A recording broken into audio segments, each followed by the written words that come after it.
मला त्याने एवढा सन्मान दिला आणि एका शेतकरी महिलेला एवढा मान सन्मान दिला. खरं तर आज शेती करायची काळाची गरज आहे, पण त्याच्याकडे बघण्याचा दृष्टिकोन पाहिल्यावर तरुण वर्गाचा बदलायला लागलाय. अगोदर वडिलांची सपोर्ट होता शेती करायला, मुलांना त्यांच्या मुलींना सगळ्या गोष्टींना, पण आता पहिल्यांदा तर मुलाचे आई वडीलच शेती करायला मागे सरतायत.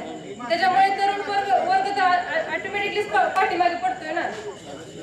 त्याच्यामुळे आपण स्वतः सहभाग घेतला तरुण पिढीने तर शेती मी तर म्हणते 100% म्हणजे लॉस जाणारच नाही. स्वतः कष्ट केलं किंवा स्वतः आपण त्याच्यामध्ये लक्ष दिलं आणि स्वतः आपण शेती पिकवली तर ते वाया जाणारच नाही. आता शेती म्हणजे एका हातात माती आणि दुसऱ्या हातात सोनं असं आपण उदाहरण घेऊया. तर त्या मातीचं पण कधी कधी सोनं होणार आहे आणि त्या सोन्याची पण कधी कधी माती होणार आहे. त्याच्यामुळे दोन्ही पण गोष्टी आपण सातत्याने साधल्या तर त्या दोन्ही गोष्टी आपण बरोबर ह्याची आणू शकतोय. आणि सगळ्या तरुण पिढीला म्हणजे तरुण वर्गाला माझं विनंती आहे की सगळ्यांनी पुढाकार घ्या, शेती करा. आज चौकात बघा एखादा मुलगा सिगारेट ओढायला लागत नाही, पण आपला पिकवलेल्या शेतात माल विकायला पात्र नसतोय. ही खरं तर काळाची गरज आहे. महत्वाचं काय आहे ते आज आजच्या मुलाला किंवा त्याच्या अगोदर आपण कसं होतो की अध्यक्ष महाशय पूज्य गुरुजी वर्ग आणि ते जमलेले माझ्या बालमित्र मैत्रिण मी तर लहानपणापासून ते आतापर्यंतच्या 30 वर्षात एवढंच गोष्ट ऐकत आली. कारण ही एक आपली ती एक परंपरा होती. प्रत्येक भाषणात त्याची सुरुवात करायची आणि शेवट कसं करायचं. तसं आपली सुरुवात वडिलांनी आपल्या आजी आजोबांनी कशी शेतीची केली तीच आपली परंपरा आपल्या वडिलांना आली. पण आता ती परंपरा चालून शेतामध्ये चालत नाही. त्याच्यामध्ये बदल तर आपण स्वतः घडवा लागलो ना. एवढी शिक्षण डिग्री घेऊन त्याचा काय उपयोग शेतीमध्ये नाहीच बदल केला तर. आज लाखोचे आपलं मोठमोठे डिग्री घेऊन पण मुलं बेरोजगार आहेत. काय उपयोग एवढी डिग्री घेऊन तुम्ही, पण आपल्या वडिलांची जे मी पिकवाय आज मुलं मागे सरतात.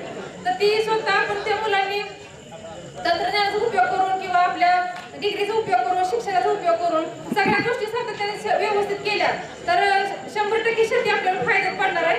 आणि सगळं 70% शेतीमध्ये स्वतः लक्ष पाहिजे. आपण गरज पडली तर तुम्ही रोजगारी किंवा इतर लोकांवर डिपेंड राहा. आपण स्वतः लक्ष दिलं तर खरं शेती मध्ये लॉस होणार नाही एवढं मी सांगते. आणि सगळ्या तरुण वर्गाला एक विनंती करते की तुम्ही पहिलं तर शेतीकडे बघण्याचा दृष्टिकोन बदला. शेती आपोआप बदलेल. ते बदलायचा दृष्टिकोन आपल्या हातात आहे.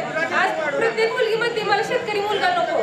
कशासाठी नको म्हणते. याच्या अगोदर पण सगळ्या आपल्या वडील आपला आजोबा आजी आजोबा सगळे शेतकरीच होते की त्यांची लग्न झाली ना. आता जेव्हा मुलांची काय लग्न होणे तर पहिले ही मुलं तरुण पिढीच त्याला जबाबदार आहे. पहिली गोष्ट ते शेतीपासून वंचित होत आहे. त्यांना 15,000ची नोकरी हवीहवीशी वाटते, पण इकडे लाखोची जमीन नको वाटते करायला.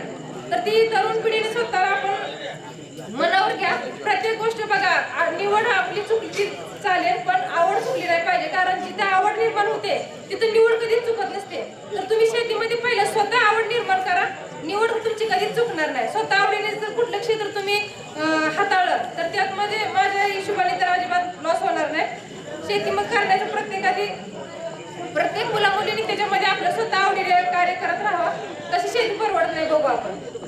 धन्यवाद.